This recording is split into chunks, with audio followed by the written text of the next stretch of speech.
Kalau ipar atau sihir Al-Habib Umar bin Hafidh. Iparnya Habib Umar bin Hafidh. Murid Habib Muhammad juga, mantu juga. Ini Habib Zain bin Ibrahim bin Subair. Lahirnya di kota Bogor. Habib Zain ini lahirnya di kota Bogor, cuman lama di Baydha. Baydha ini salah satu kota di Yaman. Belajar di situ, ya.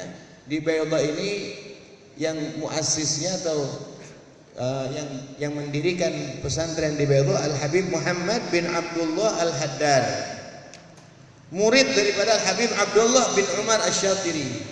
Jadi nyambung. Dan Habib Zain ini memang salah satu murid kesayangan Al-Habib Muhammad bin Abdullah Al-Haddad. Makanya beliau termasuk yang dinikahi oleh Al-Habib Muhammad, yang dinikahi oleh putrinya Habib Muhammad bin Abdullah Al-Haddad. Jadi murid juga, mantu juga. Jadi saking sayangnya Habib Muhammad bin Abdullah Al-Haddad, ya. Kalau guru udah sayang sama murid, ini berarti masya Allah. Berarti masya Allah. Kalau murid sayang sama guru wajar. Tapi kalau guru sayang sama murid, ini yang luar biasa, ya. Luar biasa. Habib Zain ini disayang benar sama Habib Muhammad bin Abdullah Al-Haddad. Jadi orang masih ada tinggal di Madinatul Munawwarah. Ya, beliau masih tinggal di sana, padahal beliau terkekang hidup di Madinah. Ya, terkekang Habib Zain hidup di Madinah, enggak bebas karena di sono masih Wahabi banyak, tidak bebas untuk menyebarkan ajaran di sono. Cuman mungkin beliau mendapatkan isyarah dari Rasulullah Sallallahu Alaihi Wasallam untuk tetap tinggal di Madinah. Makanya beliau tidak keluar. Padahal kalau beliau keluar di Madinah, banyak yang bakal menerima, ya, Al-Habib Zain bin Ibrahim bin Subair. Jadi yang karang ini beliau. Dan banyak lagi karangan Habib Zain. Salah satunya juga Al-Ajwibatul Ghaliyah. Ya, karangan Habib Zain juga, ya. Kemudian juga banyak lagi sampai murid-muridnya juga banyak yang mengarang kitab. Nah, di sini beliau katakan perkataan Al-Habib Abdullah bin Alwi Al-Haddad radhiyallahu anhu, kami jadikan ini sebagai isyarat. Ya, ini sebagai isyarat, ya. Bil idzin, ya. Dengan izin, artinya ini isyarat Habib Abdullah berarti mengizinkan, ya. Berarti mengizinkan fi jam'i ma balagha ilaihi ilmun al-qasir, ya. Di dalam mengumpulkan apa-apa yang telah sampai kepada beliau, ya. Mimma huwa kasyarhi lima ishtamala alaihi al-hadits al-madhkur wa nas'alullah an yashraha lana as-sudur wa yuyassira lana al-umur innahu azizun ghafur halimun syakur. Jadi Habib Zain bilang, Habib Abdullah dulu pengen bikin syarah hadis Jibril. Nah, ini isyarat buat saya, ya. Makanya saya berkeinginan, makanya saya bikin syarat ini karena ada isyarat dari Habib Abdullah bin Alwi Al-Haddad. Makanya saya bikin syarah kitab ini. Kemudian kita mulai. Wa nabda'u bi dzikri dzalikal hadis. Kita mulai dengan menyebut hadis ini, ya. Kemarin sudah kita sebut matanya. Dikatakan an Umar bin Al-Khattab radhiyallahu anhu. Hadis diriwayatkan dari Sayyidina Umar bin Khattab, salah satu khulafaur rasyidin. Jadi yang meriwayatkan hadis Sayyidina Umar bin Al-Khattab. Apa kata beliau? Kata Sayyidina Umar, bainama nahnu julusun inda Rasulillah sallallahu alaihi wasallam dzata yaumin, ketika kami sedang duduk bersama-sama dengan Rasulullah sallallahu alaihi wasallam, idh tala'a alaina rajulun syadidu bayadith thiyab, ya, tiba-tiba ada seorang laki-laki yang datang kepada kami, ya, seorang laki-laki syadidu bayadith thiyab, yang mana dia itu berpakaian putih sekali. Jadi tiba-tiba ada orang yang datang, tahu-tahu berpakaian serba putih. Syadidu sawadi sya'r, kemudian dia punya rambut hitam legam. La yura alaihi atharus safar, tidak terlihat kepada dia bekas bepergian jauh. Artinya nih orang bersih, rambutnya juga hitam legam, basah, seakan-akan nih orang rumahnya deket gitu. Ya, seakan-akan orang rumahnya deket, ya. Tidak terlihat bekas bepergian jauh, tapi ini orang asing, kata Sayyidina Umar. Ini orang asing, bukan orang Madinah, bukan orang sini, bukan. Artinya orang luar, kami nggak kenal dia, siapa dia kami nggak tahu. Tapi kok pakaiannya serba bersih, rambutnya hitam, legam, basah, seperti baru habis mandi, gitu. Wala ya'rifuhu minna ahadun, tidak ada yang tahu dari kami siapa dia, nggak tahu.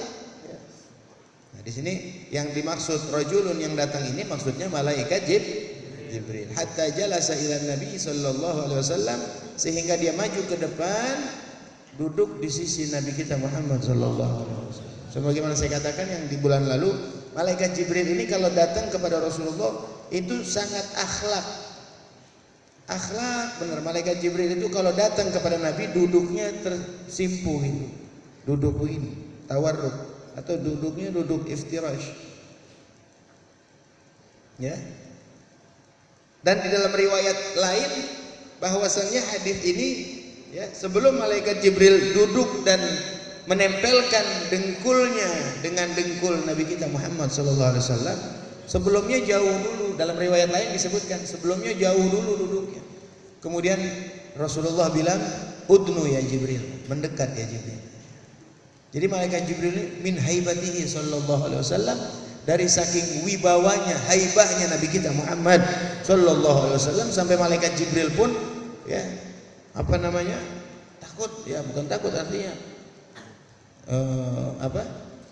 segan, ya, sama Rasulullah, segan, ya, sama Rasulullah sallallahu alaihi wasallam. Malaikat Jibril aja begitu, bagaimana para sahabat? Ya, malaikat Jibril menghadap Nabi segan, maksudnya disegani, haibah, wibawa, takut, ya, akhlak, adab. Apalagi para sahabat. Para sahabat itu kalau duduk di depan Nabi nunduk, nggak ada yang berani nongak, nggak ada yang berani ngangkat kepalanya, nggak ada, nunduk semua di hadapan Rasulullah sallallahu alaihi wasallam. Ka'anna fi ru'usihim at-tayr, seakan-akan di atas kepala mereka ada burung. Ya, seakan-akan di atas kepala para sahabat itu ada burung, jadi nggak nongak, nunduk di depan Rasulullah sallallahu alaihi wasallam. Makanya tidak ada yang bisa mensifati, ya, tidak ada yang bisa mensifati wajah Nabi sallallahu alaihi wasallam daripada para sahabat, nggak ada. Kecuali yang mensifati itu anak kecil. Jadi minta kabarnya itu dari anak kecil. Dari ada anak-anak kecil yang dulu hidup di zaman Rasulullah SAW, mereka bisa untuk melihat. Tapi kalau para sahabat yang sudah balik itu nggak bisa melihat wajah Nabi, saking haibahnya, wibawanya Nabi kita Muhammad SAW. Ya. Makanya nggak disebut, ya. Makanya tidak disebut. Ya. Padahal kalau menurut ukuran jamalu Rasulullah Sallallahu Alaihi Wasallam itu lebih daripada jamalu Nabi Allah Yusuf. Keindahan muka, keindahan wajah Rasulullah itu lebih daripada keindahan wajahnya Nabi Allah Yusuf alaihis. Ya, kalau terkenal kan Nabi Allah Yusuf, Nabi yang paling apa? Tampan. Rasulullah lebih tampan dari Nabi Allah Yusuf. Dikatakan dalam Burda, faqan nabiyyina fi khalqin wa fi khuluqin, ya, walam yudanuhu fi ilmin wala karami. Faqan Nabi ini mengungguli daripada nabi-nabi yang lain, fi ilmin, fi khalqin, di dalam ciptaannya mengungguli, lebih unggul, ya. Kalau dikatakan Nabi Allah Yusuf, Nabi yang paling tampan, Nabi kita Muhammad sallallahu alaihi wasallam lebih tampan daripada Nabi Allah. Ibaratkan kotak ini, bentuk kotak ini dibagi dua, ya, dibagi dua, setengahnya untuk Rasulullah sallallahu alaihi wasallam. Ini keindahan umpama berupa kotak ini dibagi dua, setengahnya untuk Nabi kita Muhammad sallallahu alaihi wasallam. Setengah lagi dibagi dua, jadi seperapat, ya. Yang setengah lagi dibagi dua, ya. Jadi seperapat. Yang seperapat buat Nabi Allah Yusuf, yang seperapat buat sisa manusia rame-rame. Udah kayak kita nih, udah bagiannya seperapat rame-rame, udah Ya makanya kebahagiaannya dah ya. Kebahagiaannya dah gitu. Yang seperempat Nabi Allah Yusuf, yang setengah Nabi kita Muhammad sallallahu alaihi wasallam. Jadi Nabi Muhammad ini mengungguli daripada nabi-nabi yang lain. Nabi Allah Sulaiman terkenal kaya. Rasulullah kalau mau lebih kaya dari Nabi Sulaiman bisa, cuma Nabi nggak mau. Cuma Rasulullah nggak mau Nabi. Pernah ditawarin sama Allah Gunung Uhud jadi emas, nggak mau. Takut apa? Takut permintaannya atau syafaatnya buat umatnya berkurang nanti di hari kiamat. Takut ya hidup beliau enak di dunia, takutnya nanti di hari kiamat berkurang syafaat buat umatnya. Mikirin kita. Jadi biarin saya susah di dunia. Yang penting saya nanti di hari kiamat bisa memberikan syafaatul uzma untuk umat saya. Itu Nabi kita Muhammad sallallahu alaihi wasallam. Mukjizat pun sama. Mukjizat kalau nabi-nabi lain punya mukjizat seperti Nabi Allah Ibrahim ya. Punya mukjizat salah satunya Nabi Allah Musa punya mukjizat bisa membelah laut. Ya, bisa membelah laut dengan tongkatnya. Nabi kita Muhammad sallallahu alaihi wasallam enggak tanggung-tanggung, yang dibelah adalah bulan jadi dua. Wal qamar jirmuhu akbar minal bahr. Dan bulan itu bentuknya lebih besar daripada laut. Nabi Allah Ibrahim pernah menghancurkan berhala. Pernah menghancurkan berhala dengan kampak. Ya, dengan Nabi kita dengan isyarat doang ketika Fathu Mekah, dengan isyarat doang bisa menghancurkan berhala yang ada di Ka'bah. Dengan isyarat doang dari Nabi kita Muhammad sallallahu alaihi wasallam. Kembali kepada tadi, jadi malaikat Jibril ini kalau menghadap Rasul ya, itu jauh dulu duduknya. Kemudian ya di dalam riwayat lain Nabi suruh maju, udnu ya Jibril, maju ya Jibril, maju ya Jibril, maju. Nah ini juga salah satu ada didikan di sini bagi orang yang mau menuntut ilmu dengan seorang guru, itu mesti ya duduknya juga dengan duduk yang ihtiraman, ta'ziman lil muta'allim ya. Mesti duduknya juga duduk penghormatan untuk guru, nggak boleh sembarang duduk ya. Ngaji itu nggak boleh sembarang duduknya juga mesti ihtiraman. Kalau duduknya sembarang dapat ilmu tapi ilmunya kurang manfaat, nggak manfaat. Ada orang tempo-tempo kan ngaji duduknya di depan guru nih. Ada yang begini? Ada nggak? Duduk ngaji depan guru begini nih? Atau ngangkat kaki atau belonjor depan guru? Ada nggak begitu? Ada. Ada lagi yang ngaji guru di mana dia madepnya mana? Ya, guru di sini dia menghadap ke sono. Ya. Ada lagi yang ngaji sambil merokok di luar. Ada nggak di sini? Sambil ngerokok, lepus ya. Dapat ilmu dapat. Ya. Tapi wallahu alam itu ilmu manfaat apa enggak nggak tahu ya. Karena segala sesuatu ada akhlak, ada adabnya. Kayak orang dengerin khutbah. Orang kalau dengerin khutbah kan sunnahnya jika khatib sudah naik ke atas mimbar dan memulai khutbahnya, duduk kita kan mesti mingser dikit. Sunnahnya mail ilal khatib, condong ke khatib. Umpama khatibnya ada di sono noh, kita duduk di sini nih, itu mesti mingser dikit. Begitu. Ya. Jadi mengarah ke khatib. Kalau yang duduknya lurus mah enggak usah. Artinya duduk umpama yang ada di sebelah kiri khatib, ya berarti mingsernya ke arah kanan dikit. Yang di sebelah kanan berarti mingsernya ke arah kiri. Begitu.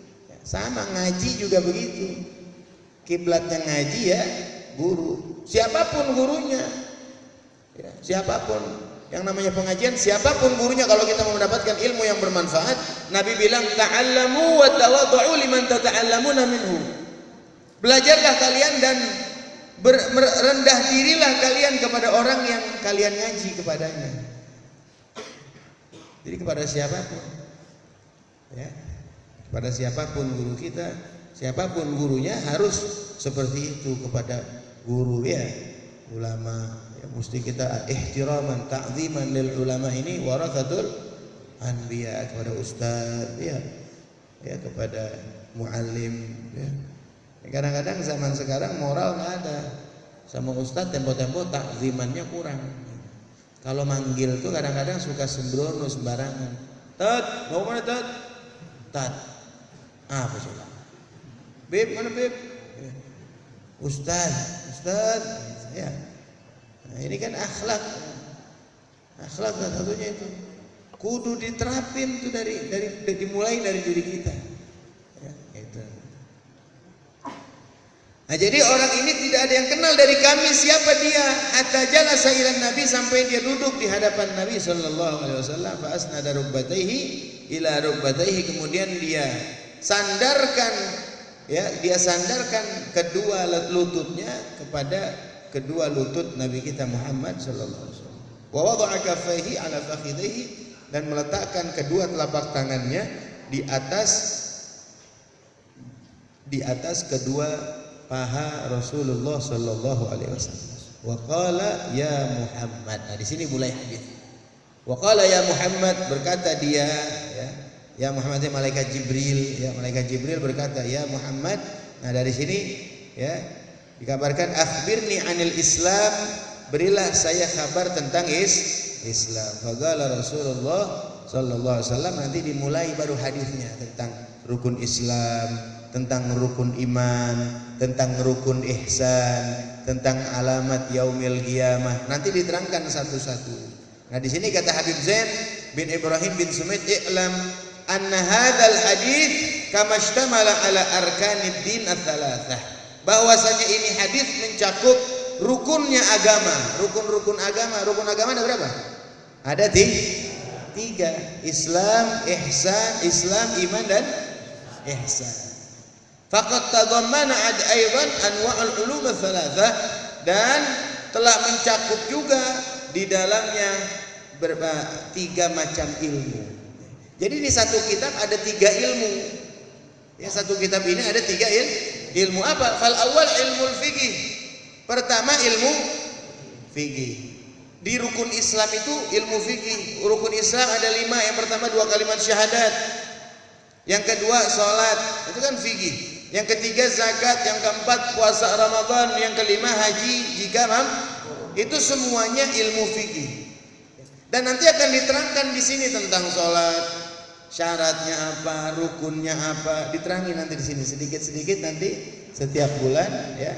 Kita terangkan. Yang bagi yang mau cari ini kitab Syarah Hadis Jibril, insyaallah ada. Carinya di toko kitab terdekat.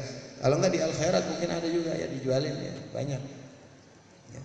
Jadi sayang ya kalau kita enggak bawa kitabnya, sayang. Paling 20.000, 50.000 udah taruh. 50.000 murah banget. Ya, 50.000 juga murah. Lo buat rokok berapa duit? Nah, iya kan? Rokok sebungkus 20.000 sehari. Ya, sehari 20.000. Ya, lah cuma 2 bungkus setengah. Nah iya, seumur hidup lagi kita bisa pakai nih. Seumur hidup. Kalau kita punya anak, kita ajarin anak kita ntar. Seumur hidup dan manfaatnya banyak. Nah, kalau rokok, ya,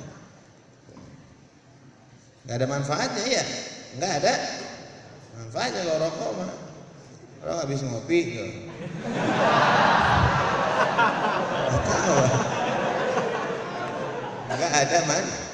Nggak ada manfaat, iseng aja.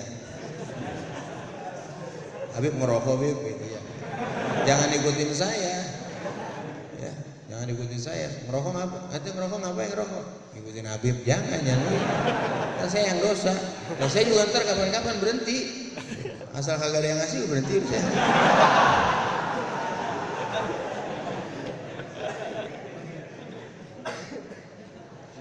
Jadi yang pertama ilmu fikih. Yang pertama ilmu fikih yang tentang rukun Islam. Al-ilmu bil ahkam syar'iyyah al-amaliyah allati faradallahu al-qiyam biha 'ala al-muslimin wal muslimat. Yang kedua ilmu tauhid. Nah, yang kedua menerangkan tentang tauhid, rukun iman. Tentang tauhid. Ya, Rukun iman yang pertama iman kepada Allah. Ntar sifat Allah disebutkan di situ, yang wajib, yang mustahil, yang jaiz disebutkan nanti. Yang kedua iman kepada para malaikat. Berapa malaikat yang mesti kita ketahui? Ada nanti. Apa itu malaikat? Tuh. Disebutkan nanti. Yang ketiga beriman kepada kitab-kitab yang Allah turunkan. Yang keempat pada para nabi. Nanti disebutkan satu-satu, diterangin satu-satu di sini. Ya, diterangkan, dirinciin nanti semua satu persatu. Jadi hadis Rasulullah cuman 1 lembar tapi syarahnya luas banget. Syarahnya luas. Yang ketiga ilmu tasawuf. Yang ketiga ada ilmu tasawuf. Tasawuf itu dari kata-kata sof, ya, dari kata-kata sofa. Istofa ya tasawuf, tasawwafa ya tasawwafu, artinya mensucikan diri. Ya, mensucikan diri. Jadi fikih dulu, tauhid, fikih, baru tasawuf. Gitu. Baru tasawuf. Arti yang benar dulu. Ya, ibadah kita syaratnya, rukunnya, baru nanti meranjak ke ilmu tasawuf. Tentang hati, ya, tentang ilmu qulub, ya, dikatakan wa ilmi da'in. Dalam Zubat dikatakan wa ilmi da'in lil qulubi mufsidi kal ujbi wal kibri wa da'il hasadi. Penting juga kita belajar tentang hati. Penting, ya, karena perkara yang wajib kita ketahui. Wajib gak kita untuk membersihkan penyakit hati? Wajib gak kita untuk tidak sombong? Wajib gak kita untuk tidak bangga diri? Wajib. Itu semua pekerjaan hati, itu semua amal hati. Wajib kita tahu. Makanya yang diterangkan di sini ialah ilmu-ilmu. Nah, dikatakan yang wajib kita ketahui. Yang diterangkan di hadis Jibril ini ilmu yang wajib kita ketahui. Akhlaqul qalb, ya, akhlak hati. Nah ini, fa hadhil ulum ats-tsalatsah, ilmu yang 3 ini yajibu ala kulli mukallafin talabuha. Wajib bagi setiap mukallaf untuk menuntutnya. Setiap mukallaf, apa itu mukallaf? Baligh dan aqil. Orang yang sudah baligh dan orang yang sudah orang baligh dan orang yang berakal. Yang baligh itu yang umur 15 atau umur di atas sebelum 15 tapi udah ihtilam, itu namanya baligh. Tahu ihtilam? Tahu ihtilam enggak? Mimpi junub itu berarti udah baligh dia kalau mimpi junub. Mukallaf namanya. Kalau perempuan haid, ya, umur 15 tahun atau sebelum 15 tahun tapi dia udah haid, itu berarti sudah baligh, sudah wajib nuntut ilmu. Karena sudah wajib sholat dia, makanya wajib nuntut ilmu sholat. Sudah ada tuntutan dari syariat, ya, makanya wajib, ya, ala kulli mukallafin talabuha, untuk menuntut ilmu tersebut, wa tahsiluha, dan mendapatkannya. Dan kita nuntut ilmu begini untuk apa nih? Untuk kita amalin. Ya, orang ngaji buat diamalin, jangan cuma ngaji doang kagak dipakai. Buat apa? Ngaji nggak dipakai? Kayak orang hujan bawa payung, ya, kayak orang hujan bawa payung, basah gak? Basah, cuma dibawa-bawa doang, nggak dipakai sama dia, nggak digelar, kan begitu. Orang yang punya ilmu nggak dipakai kayak gitu sama. Jadi kita ngaji ini untuk diamalin. Al ilmu bila amal haba. Ilmu tanpa amal sia-sia, buat apa? Kata Nabi, nanti orang yang punya ilmu nggak diamalin, ilmunya masuk surga, ilmunya doang. Orang tahu kemana? Nggak masuk surga. Cuma punya ilmu doang, nggak diamalin, buat apa? Biar sedikit kita ngaji, yang penting kita amal, Dikit-dikit aja ngaji, nggak sampai banyak. Dikit beberapa keterangan, dah. Ya. Yang penting diamali. Wala rukhsata lahu fi tarkiha, dan tidak ada rukhsah, ya. Tidak ada tidak ada izin untuk meninggalkannya. Jadi nggak boleh ditinggalin, mesti nuntut ilmu. Orang nuntut ilmu itu wajib, nggak boleh enggak maksudnya. Wajib bagi setiap mukallaf, wajib hukumnya nuntut ilmu. Arti ilmu apa? Ilmu syariat, bukan ilmu dunia. Yang wajib tuh ilmu syariat. Ya, bukan ilmu Pokoknya ilmu yang wajib kita tuntut, yang wajib kita kerjain. Apa yang wajib kita kerjain? Salat. Berarti ilmu salat wajib. Kayak umpama orang mau jadi apa, dia mau jadi montir, wajib gak jadi montir? Wajib gak? Berarti nuntut ilmu montir kagak wajib. Orang mau jadi dokter wajib gak? Kagak lah, terserah dia mau jadi dokter mau kagak, gitu kan? Berarti nuntut ilmunya nggak wajib. Tapi kalau sholat kan wajib, puasa wajib, haji wajib, wajib nuntut ilmu tersebut. Supaya apa? Supaya benar sholatnya, supaya benar ibadahnya. Ya, karena kalau nggak pakai ilmu nggak dianggap, ya, itu nggak dianggap ibadahnya oleh Allah Subhanahu Wa Taala. Faqad qala sallallahu alaihi wasallam, telah bersabda Nabi sallallahu alaihi wasallam, utlubul ilma walau bis-sin, nuntut ilmulah walaupun ke negeri Cina. Artinya ini lil ghayah, bukan berarti kita diperintahkan untuk nuntut ilmu ke Cina, bukan. Artinya nuntut ilmu walaupun ke negeri Cina. Wa in kana bainaka wa bainahu bahrun minan nar. Artinya ini lil ghayah. Tuntutlah ilmu walaupun ke negeri Cina, artinya walaupun jauh nuntut ilmu. Sekalipun jauh tuh ilmu ente dapatin, cari sono berangkat. Gitu. Ya. Umpama satu kampung enggak ada yang punya ilmu. Umpama satu kampung ini enggak ada yang punya ilmu. Bisa nuntut ilmu cuma jauh, wajib satu orang berangkat. Kalau enggak berangkat semua dosa. Jadi ilmu ini wajib dituntut. Dan ini yang berangkat ini buat apa? Buat ngajarin nanti yang ada di kampungnya. Begitu. Nah itu para hadirin. Artinya sekalipun jauh, sekalipun antara engkau dan ilmu ada lautan api, tempuh. Tuh, apalagi di sini mah gampang ngaji. Ya, gampang, dekat, motor ada. Apa orang dulu kali, orang tahun 60-an, tahun 70-an dulu. Hari Kamis kalau cerita apa begitu. Orang hari Kamis ngaji, ya, ada yang jalan kaki, ada yang jauh dari Bantar Gebang, dari Cikunir, jadi Keramat, Pondok Gede, jalan kaki dulu Pak, belum ada angkot, K11 belum ada dulu.